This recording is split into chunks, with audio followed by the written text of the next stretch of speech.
യേശു ഇന്നലെ വളരെ സ്ട്രിക്റ്റ് ആയിട്ടൊരു കാര്യം ചെയ്തത് പള്ളി ക്ലീനിങ് ആണ്. പള്ളിയിൽ പ്രാർത്ഥിക്കേണ്ട സ്ഥലത്ത് അവർ ബിസിനസ് ചെയ്തു. അത് യേശുവിന് ഇഷ്ടപ്പെട്ടില്ല.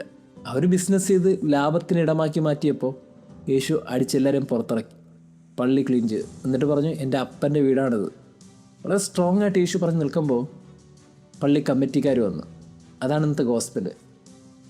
പള്ളിയിലെ പുരോഹിത പ്രമുഖന്മാരും ഉത്തരവാദിത്തപ്പെട്ടവരും വന്ന് ചോദിച്ചു, നീ എന്താ ഇത് ചെയ്തത്? ഇതിനാണ് ഞങ്ങളിവിടെ ഉള്ളത്, എന്ത് അധികാരത്തിലാണ് നീ ഇത് ചെയ്തത്?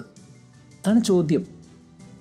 ഒരു ഉത്തരവാദിത്തപ്പെട്ടൊരു കാര്യം ചെയ്യേണ്ടവർ ചെയ്യാതിരുന്നപ്പോൾ ബോധ്യമുള്ളവൻ, ശരിയായിട്ടുള്ളവൻ വന്ന് ചെയ്തു. അപ്പോൾ അവർക്ക് ഇഷ്ടപ്പെട്ടില്ല. അവർ ചോദ്യങ്ങൾ ചോദിച്ചു തുടങ്ങി. പക്ഷേ യേശു അതിനേക്കാളും ഷാർപ്പാണല്ലോ. യേശുവിൻ്റെ അധികാരം പറഞ്ഞാൽ അവർക്ക് മനസ്സിലാകില്ല. എൻ്റെ അപ്പൻ്റെ ഇടമാണിതെന്ന് പറഞ്ഞാൽ അവർക്ക് മനസ്സിലാകില്ല. അതുകൊണ്ട് യേശു ഉത്തരം കൊടുത്തില്ല.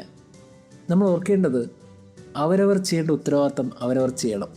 ലാഭത്തിന് വേണ്ടിയും സ്വാർത്ഥ നേട്ടങ്ങൾക്ക് വേണ്ടിയും പലതും അടിയറ വയ്ക്കാന്ന് വെച്ചാൽ വേറെ ആരെങ്കിലും വന്ന് അത് ചെയ്യും. അത് ചെയ്യാതിരിക്കാൻ പറ്റില്ലല്ലോ. കാരണം ഇത് അപ്പൻ്റെ വീടാണ്, പള്ളിയാണ്. ഒരു കൂട്ടരുടെ ലാഭത്തിനും ഇഷ്ടത്തിനും വേണ്ടി പോകേണ്ട സ്ഥലമല്ല പള്ളി. അത് ദൈവത്തിൻ്റെ ആലയമാണ്. അത് ദൈവത്തിൻ്റെ ഹിതം നിറവേറേണ്ട ഇടമാണ്. ജനാധിപത്യം പുലരേണ്ട ഇടമല്ല ദേവാലയം. ദൈവാധിപത്യം പുലരേണ്ട ഇടമാണ് ദേവാലയം. അതുകൊണ്ട് ഒരു കൂട്ടം അധികാരികളും ഒരു കൂട്ടം മനുഷ്യരും ചേർന്ന് ഇവിടെ കച്ചവടം നടത്താമെന്നും ഇവിടെ ലാഭം കൊയ്യാമെന്നൊക്കെ കരുതി കഴിഞ്ഞാൽ മകൻ ഇറങ്ങി വരും.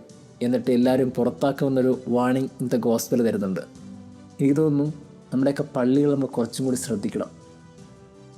ലാഭത്തിന് വേണ്ടി നമ്മൾ എന്തെങ്കിലും ചെയ്യാമെന്ന് വിചാരിച്ചു കഴിഞ്ഞാൽ അത് വലിയൊരു നഷ്ടത്തിൻ്റെ കണക്ക് പറയേണ്ടി വരും.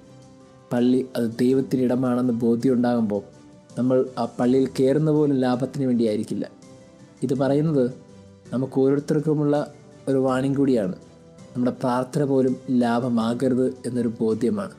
പള്ളിയിൽ പ്രാർത്ഥിക്കാൻ ചെല്ലുന്നത് പോലും നേട്ടങ്ങൾക്ക് വേണ്ടിയാകരുത് എന്നൊരു ബോധ്യത്തിന് വേണ്ടിയിട്ടാണ്. നമ്മുടെയൊക്കെ പ്രാർത്ഥന ഒരു കച്ചവടമാകുന്നുണ്ടോ? നമ്മളുടെയൊക്കെ യാചനകൾ ലാഭത്തിന് വേണ്ടിയാകുന്നുണ്ടോ? ദൈവം നമ്മെ അനുഗ്രഹിക്കട്ടെ.